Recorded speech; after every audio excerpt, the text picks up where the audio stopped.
हाय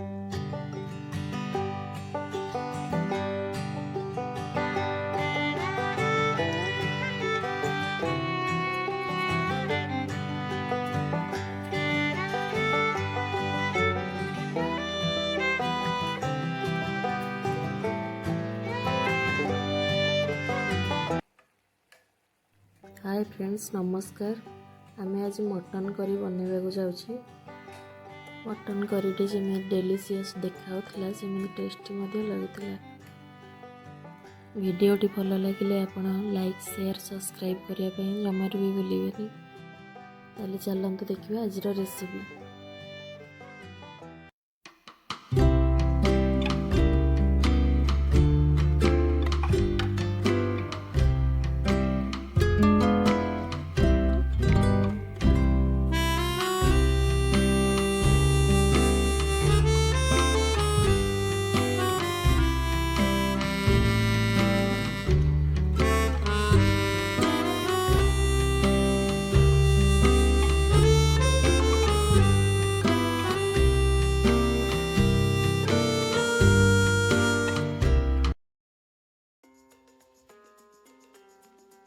मुझे भल भाव मटन को धोईकी रखिदे।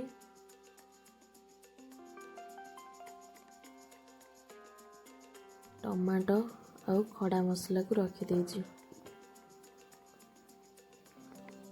खड़ा मसला रे मु तेजपत्र,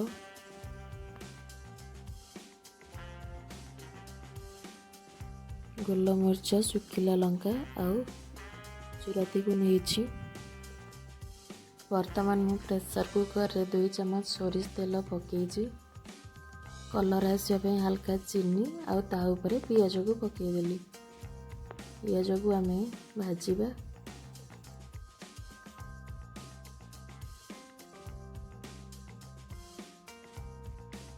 वर्तमान आम ये रखि सुखिला मसला को पकईद।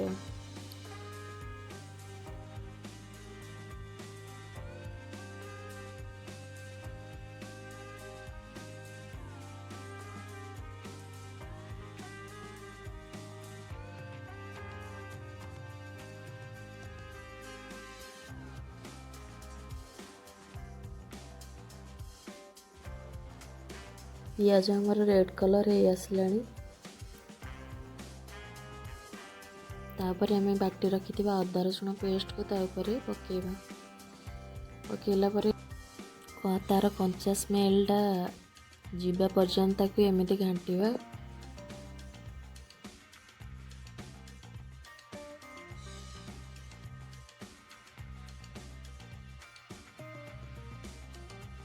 तापर एथिरे आमे किछि पानी ऐड करिवा, नले तळे लागि जिवो।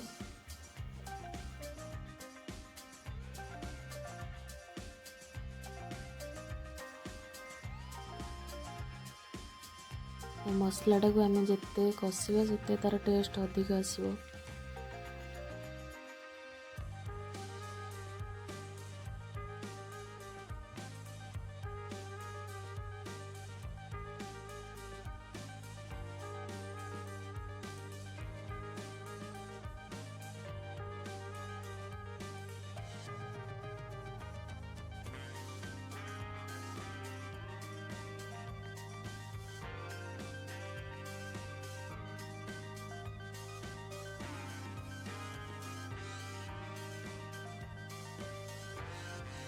एबे एथिरे आमे काटिक रखिथिबा टमाटो को पकेदबा।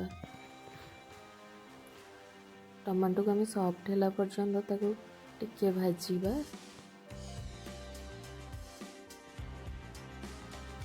ता ऊपर आमे एथिरे अल्प अल्प टिके लूण पकेदबा टमाटो भल सिझिबा पई।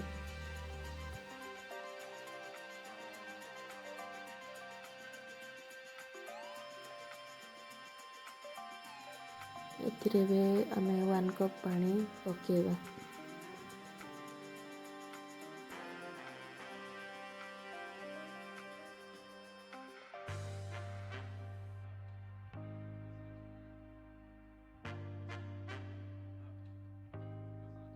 मसला किसी समय सिझिला परे एथिरे आमे कभर टी को पकेदबा टमाटो सिझिबा पई।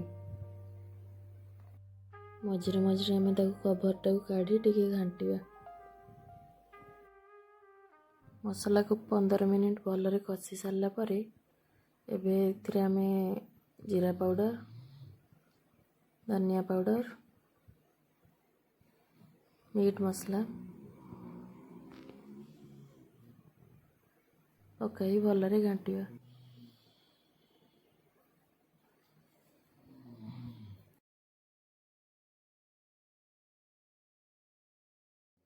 मझिरे मझिरे ताको न घांटिले से तले लगी जाए एवं स्वाद भी खराब लगे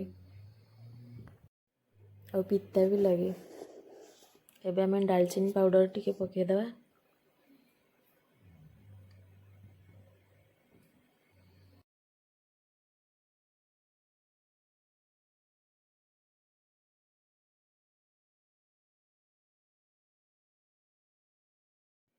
किछि समय आम घांटी सारा पर एथिरे आउ हाफ कप पानी दबा। पुणी आगु कषिबा।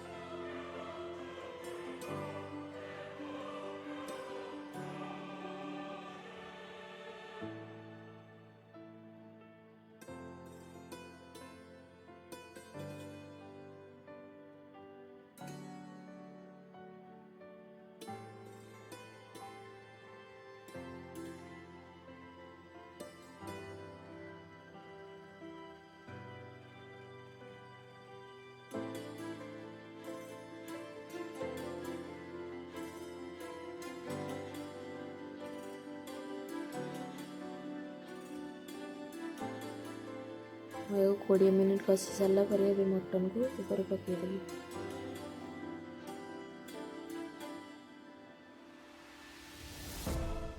मटन को आम भल भाव मसला सहित गोलेदवा।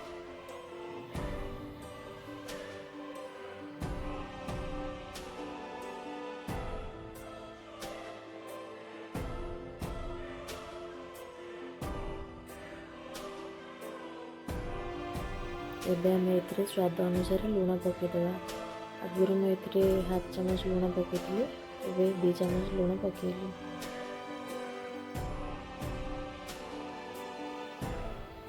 एक भलरे कषिदेवा।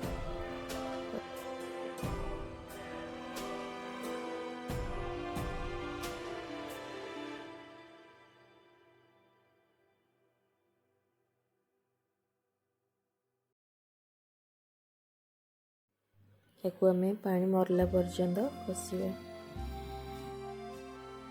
एबे आम आलू पकईदेवा। सबको भलरे मिसईदेवा।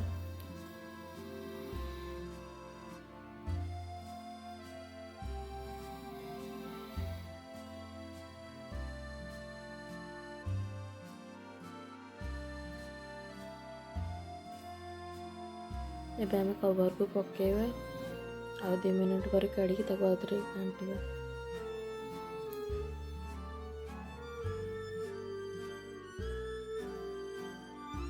एथिरे मु एबे गरम करी रखिथिया पानी को 1 ग्लास ऊपर पकेइबी।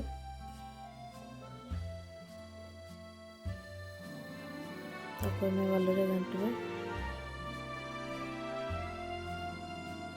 तापर मैं ता कवर लगे देबी और 4टा सीटी देबी।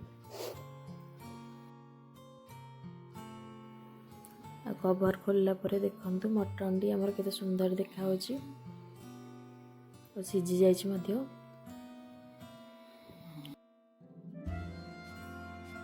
एथिरे आमे एबे टिके गरम मसला ऐड कर दवा और घांटी दवा तबे।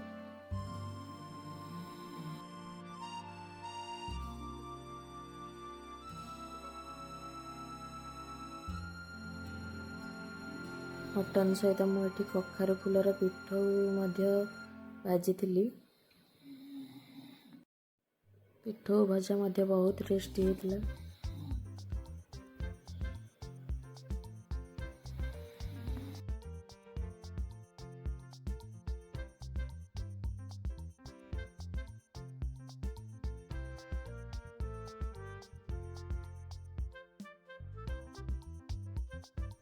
ଆଉ ତା ସାଙ୍ଗକୁ ଥିଲା ସାଲଡ଼ ଆଉ ପାମ୍ପଡ଼।